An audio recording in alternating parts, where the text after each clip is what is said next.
हम अपने personal account से जितनी भी ऑनलाइन एक्टिविटीज़ परफॉर्म करते हैं उसमें हमारा पर्सनल इन्फॉर्मेशन रिक्वायर्ड होता है। कई केसेस में हमारा फाइनेंशियल इन्फॉर्मेशन रिक्वायर्ड होता है जो किसी रिमोट सर्वर पर स्टोर्ड होता है। रिमोट सर्वर मतलब एक ऐसा कंप्यूटर सिस्टम जो नेटवर्क के थ्रू एक्सेस किया जा सकता है। विदाउट नेटवर्क हम उसे घर बैठे एक्सेस नहीं कर सकते।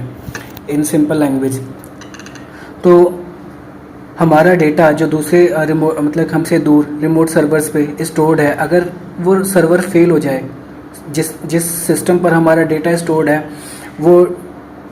वो सिस्टम फेल हो जाए तो क्या होगा? हम अपनी ऑनलाइन एक्टिविटीज़ परफॉर्म नहीं कर पाएंगे। जैसे बैंकिंग सिस्टम्स होते हैं उसमें हमारा डेमोग्राफिक और फाइनेंशियल इन्फॉर्मेशन स्टोर्ड होता है। अगर वो बैंकिंग सिस्टम में कोलैप्स कर जाए तो क्या होगा? हम ट्रांजैक्शंस परफॉर्म नहीं कर पाएंगे, राइट। तो ऐसे में क्या होता है कि हम ये जो स्टोरेज सिस्टम्स होते हैं जिसमें हमारा personal demographic financial information store होता है, इसका बैकअप रखा जाता है। और ये बैकअप रखने के लिए कुछ टेक्निक्स होती हैं, कुछ डिज़ाइंस होते हैं जो सॉफ्टवेयर इंडस्ट्री मतलब फॉलो करती है ताकि सिस्टम को ड्यूरेबल बनाया जा सके, हाईली अवेलेबल बनाया जा सके। तो इसमें एक कॉन्सेप्ट होता है रेप्लिकेशन का।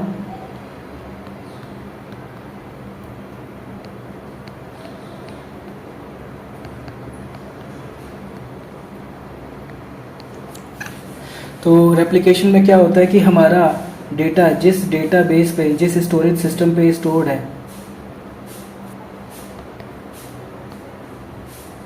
इसका बेसिकली कॉपी बनाया जाता है। बैकअप कह सकते हो आप।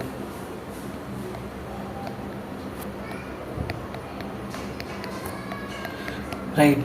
तो फॉर एग्जांपल ये डेटाबेस सिस्टम जिस सर्वर पे रखा हुआ है वो सर्वर अगर फेल हो जाए लेट्स से, तो हमारे पास इसकी कॉपीज़ रखी हुई है इन सर्वर्स पे। हम इनमें से किसी को भी उठा करके इसकी जगह पर बिठा सकते हैं और फिर अपना काम कर सकते हैं। तो इस प्रोसेस को बेसिकली रेप्लिकेशन कहा जाता है। इसमें क्या होता है कि एक मेन डेटाबेस होता है, एक मेन बेसिकली स्टोरेज सिस्टम होता है, और फिर कुछ अलग से स्टोरेज सिस्टम रखे जाते हैं जिस पर हम अपना डेटा कॉपी कर रहे होते हैं। तो जो मेन वाला सिस्टम होता है इसको हम मास्टर बोलते हैं, और बाकी सारे जिनके ऊपर डेटा कॉपी होके जाता है, कॉपी किया जाता है, उसको हम स्लेव बोलते हैं, या फिर इसको हम लीडर बोलते हैं और अदर्स को फॉलोवर्स बोलते हैं, राइट। तो ये जो लीडर नोड होता है, लीडर रेप्लिका होता है, राइटिंग रिक्वेस्ट्स लीडर नोड से सर्व करी जाती है, और जो रीड रिक्वेस्ट्स होती हैं वो फॉलोवर नोड से सर्व करी जाती हैं। फॉर एग्जांपल मैं फेसबुक पे कुछ कमेंट लिखता हूँ किसी पोस्ट पे, तो वो जो कमेंट राइटिंग रिक्वेस्ट है वो मेरे लीडर नोड पर जाती है। यहाँ पर डेटा लिख लिया जाता है, उसके बाद ये फॉलोवर रेप्लिकास को फॉरवर्ड कर दिया जाता है कॉपी के लिए।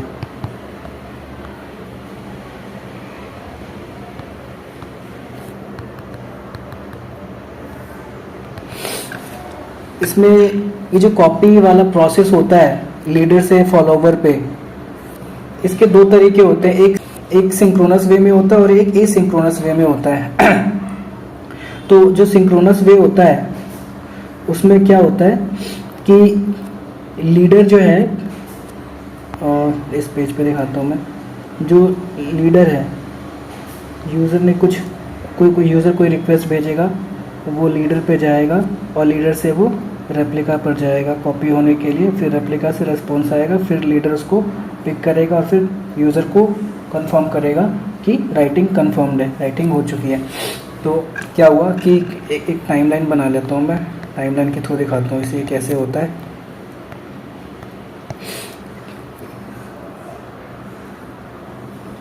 यूज़र को कुछ कमेंट करना है,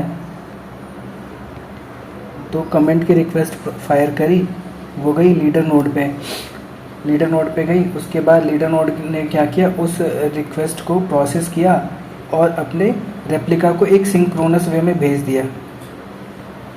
सिंक्रोनस वे क्या होता है कि जब तक मैंने किसी को कुछ रिक्वेस्ट किया है, जब तक उधर से मुझे रेस्पॉन्स नहीं आता, तब तक मैं फर्दर कोई दूसरा काम नहीं कर सकता। ये सिंक्रोनस वे में कम्युनिकेशन होता है कि मेरे पास रेप्लिका के पास रिक्वेस्ट गई है, रेप्लिका इस रिक्वेस्ट को प्रोसेस करके अपने सिस्टम में राइट कर रहा है और उसको ये टाइम लग रहा है। इसके बाद जब ये रिक्वेस्ट उसके एंड पर कमिट हो जाएगी तो रेप्लिका 1 जो है अपने लीडर को एक ओके एसिंक मैसेज, मतलब ओके एक्नॉलेजमेंट मैसेज भेजेगा और फिर लीडर को ये इस एक्नॉलेजमेंट मिलने के बाद ये यूज़र को इन्फॉर्म करेगा कि कमेंट वो सक्सेसफुली पोस्टेड, राइट। तो जब तक यहाँ पर लीडर को रेप्लिका 1 से रेस्पॉन्स नहीं आता ना, तब तक लीडर जो है वो ब्लॉक्ड रहता है।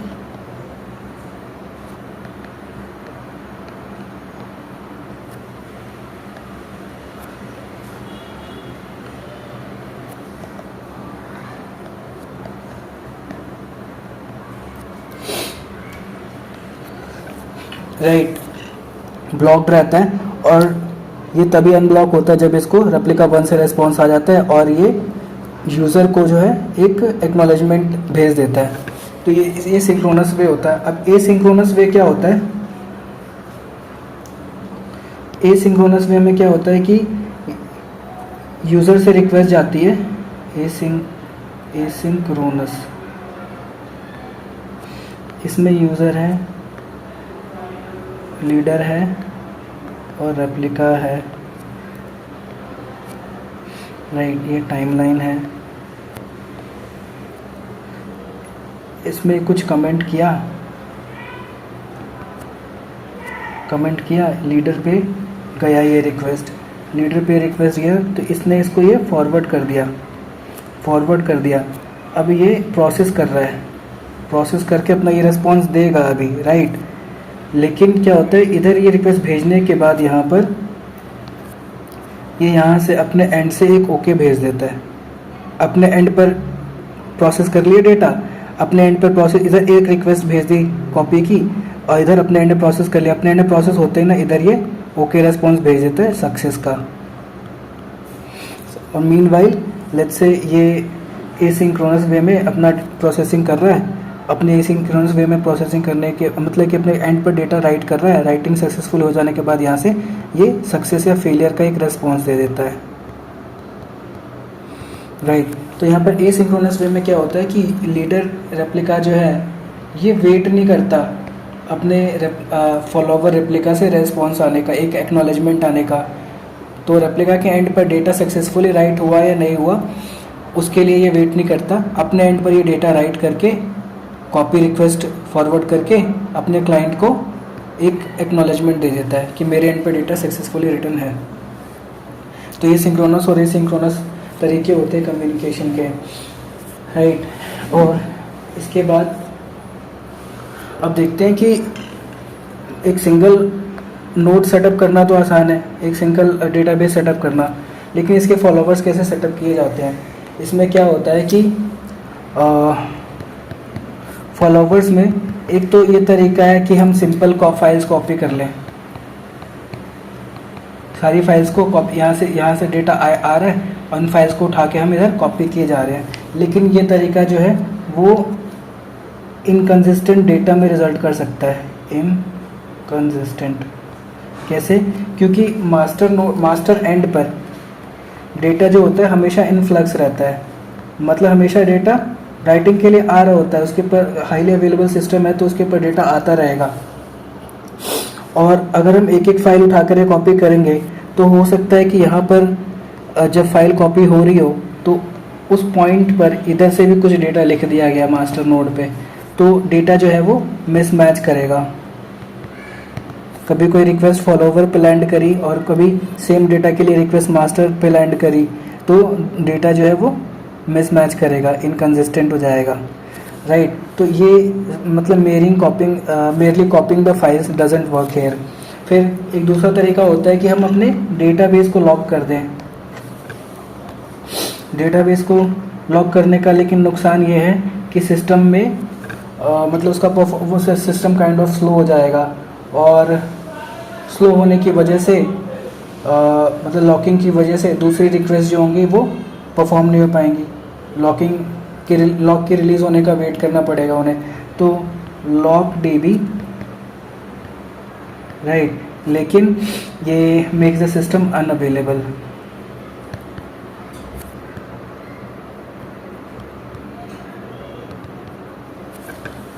राइट, तो ये ड्यूरेबिलिटी को इम्पैक्ट करता है, ड्यूरेबिलिटी को नहीं, सॉरी, अनअवेलेबिलिटी को, अवेलेबिलिटी को इम्पैक्ट करता है ये। तो इसका हम इस प्रॉब्लम को सॉल्व कैसे कर सकते हैं कि हमें न्यू फॉलोवर रेप्लिका सेटअप करना है। तो इसमें क्या है कि हमारा जो मास्टर नोड है, मास्टर नोड के एंड पर जो कंसिस्टेंट स्टेट है, मतलब कि एक सर्टेन पॉइंट होगा मास्टर के एंड पर जो अब मतलब कंसिस्टेंट स्टेट में है और फुली अपडेटेड है, fully updated and consistent, right. तो इतने डेटा का हम क्या करते हैं, स्नैपशॉट ले लेते हैं मास्टर नोड से, और इसे हम जो हमारा न्यू रेप्लिका सेटअप कर रहे हैं हम इस पर हम कॉपी कर देते हैं। उस लेट्स से ये एक पॉइंट था, इस पॉइंट तक हमारा डेटा जो है वो फुली कंसिस्टेंट एंड अपडेटेड था, तो हमने इतना डेटा उठाया और इधर कॉपी कर दिया, राइट, इतना डेटा हमने कॉपी कर दिया। अब जब ये न्यू रेप्लिका सेटअप हो जाता है इतने डेटा के साथ, तो हम क्या करते हैं, इसको फिर मास्टर के साथ कॉन्फ़िगर करते हैं कि अब ये मास्टर के साथ इंटरेक्ट कर सके, राइट। तो जब हम इसको इंटरेक्ट करते हैं ना, तो हम फिर इसको इंस्ट्रक्शन देते हैं कि जिस पॉइंट पर मास्टर से डेटा मतलब स्नैपशॉट लिया गया था, उस पॉइंट से और उसके बाद से जो डेटा है वो मास्टर के साथ मतलब मास्टर से कॉपी कर ले, मास्टर से कॉपी, तो फर्दर जो डेटा आया होगा जो थोड़ा ही डेटा होगा, इस तरह से ये स्नैपशॉट लिया जाता है, इस तरह से ये पॉइंट डिसाइड किया जाता है। तो ये थोड़ा डेटा जो है जो मास्टर से लेकर के ये अपने एंड पे कॉपी कर लेता है और फिर ये फुली अप टू डेट हो जाता है with master, fully up to date with master.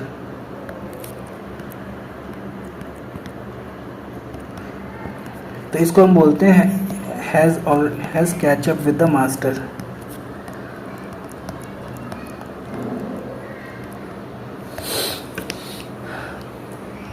Right, तो इस तरह से हम न्यू रेप्लिका का सेटअप करते होते हैं। और इसके बाद आता है उसके बाद हम केसेस देखते हैं कि अगर मतलब फेलियर केसेस देखते हैं। इसमें क्या हो सकता है, हमारे फॉलोवर नोड फेल हो सकता है, इसमें शुरू में बात करी कि अगर हमारा सिस्टम ही कोलैप्स कर जाए तो क्या होगा। तो उस केस में क्या होता है कि हमारे सिस्टम कोलैप्स नहीं करते बेसिकली, मतलब कि फेलियर्स आते हैं। तो कभी हमारे जो फॉलोवर रेप्लिकास होते हैं ये फेल कर जाते हैं, कभी हमारा मास्टर जो लीडर नोड होता है ये फेल हो जाता है, राइट। तो इसको हम कैसे आइडेंटिफाई करें, कैसे सॉल्व करें। तो बेसिकली इसमें होता क्या है, इसको रिकवर कैसे किया जाता है, पहले देखते हैं कि फॉलोवर नोड को कैसे रिकवर किया जाता है। Handling node outages. तो फॉलोवर का जो फेलियर रिकवरी होता है ना,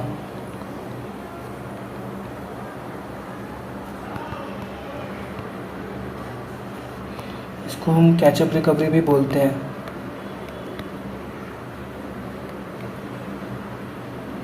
बेसिकली मास्टर के साथ अप टू डेट होने का को बोलते हैं इसको।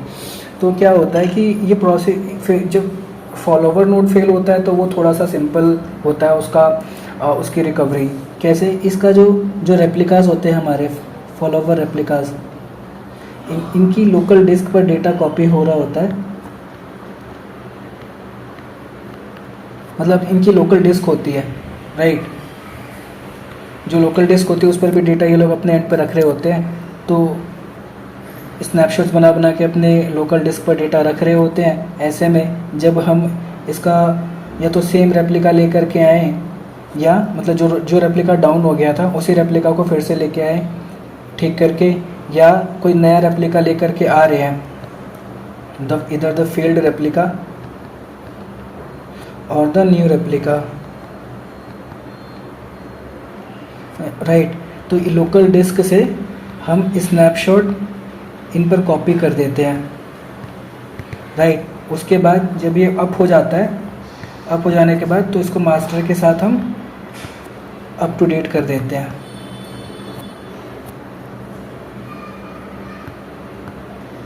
अप टू डेट मास्टर के साथ ये फुली अप टू डेट हो जाता है। तो इस तरह से तो मतलब जब फॉलोवर रेप्लिका फेल होता है तो इस तरह से उसका हम रिकवरी कर सकते हैं। लेकिन जब लीडर नोड ही फेल हो जाए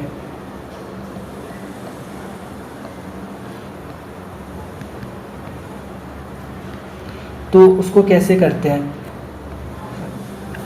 इसमें थोड़ा सा प्रोसेस जो होता है ना कॉम्प्लिकेटेड होता है, थोड़ा सा कॉम्प्लिकेटेड होता है। और इसमें इसके फेल ओवर प्रोसेस में कुछ चीज़ें होती हैं जो हम जिसके रिगार्डिंग हमें केयरफुल रहना होता है। तो इसमें क्या होता है कि बहुत सारे हमारे मतलब जो हमारे कुछ फॉलोवर रेप्लिकाज हैं, राइट, फॉलोवर्स हैं,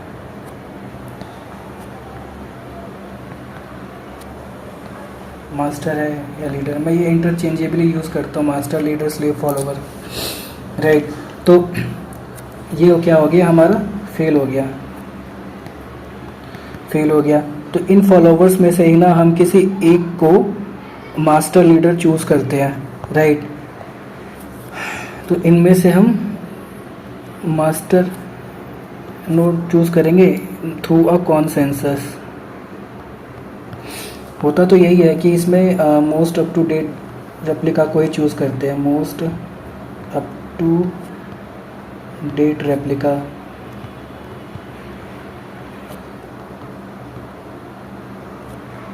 is chosen as the master or the leader।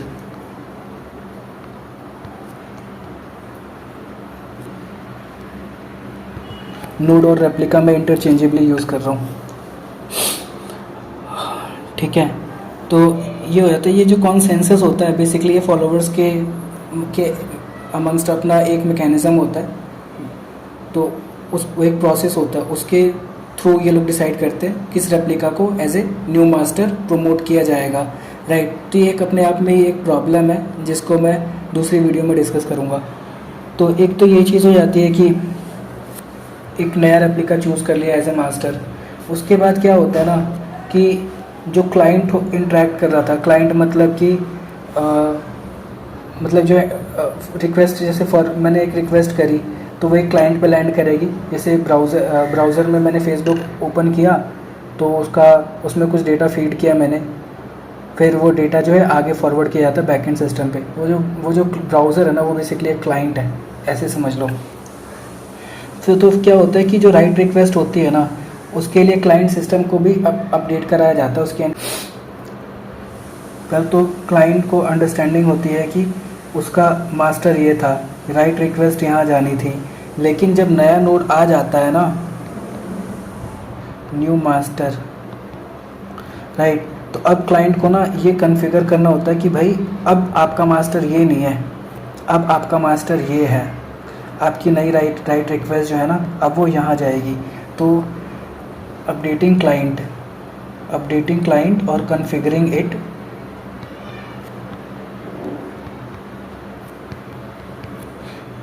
Two point two the new master. और लीडर नोड, राइट। फिर एक और चीज़ होती है इसके अंदर समझने वाली कि फॉलोवर्स भी होते हैं। फॉलोवर्स को भी कॉन्फ़िगर करना होता है कि उनका नया मास्टर कौन है। अब उनका न्यू मास्टर जो है, बेसिकली उनका जो मास्टर जिससे उनको डेटा कॉपी करना है, राइट, फेल ओवर के केस में या कोई नया रेप्लिका फॉलोवर रेप्लिका सेटअप कर रहे हैं उस केस में, तो उसमें नए मास्टर की इन्फॉर्मेशन फीड करनी होती है कॉन्फ़िगर करके। और ओल्ड लीडर को ये मतलब कि प्रीवियसली क्योंकि old leader as a master act कर रहा था तो उसको अब ये मतलब उसकी मेमोरी से ये इन्फॉर्मेशन हटाई जाती है कि अब वो मास्टर नहीं है, वो एज ए रेप्लिका एक्ट करेगा इन केस उसको रेप्लिका बनाया जाए जब वो अप होगा तो एक ये प्रॉब्लम होती है। न्यू लीडर हो जाता है और ओल्ड लीडर हो जाता है, राइट। तो ये सारे पॉइंट्स हो जाते हैं। इस